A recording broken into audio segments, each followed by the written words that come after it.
Hello everyone, myself Dr. Janki Suwagia. Welcome to Winter Health Tips Part 2.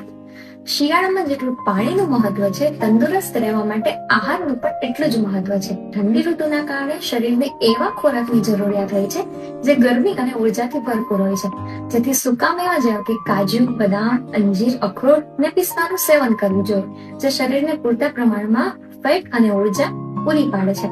આ ઉપરાંત જો તમે શિયાળામાં તલ અને સૂંઠના લાડુ ખાઓ તો તમને એવું લાગે કે સ્પેશિયલી એ શિયાળામાં શરીરને ગરમી અને ઉર્જા આપવા માટે જ બનાવાયા છે. લીલા શાકભાજી જેવા કે પાલક, મેથી, કોબી ખાવા જોઈએ, જે વિટામિન એ અને આયર્નથી ભરપૂર હોય છે અને શરીરને ઇમ્યુનિટી પૂરી પાડે છે.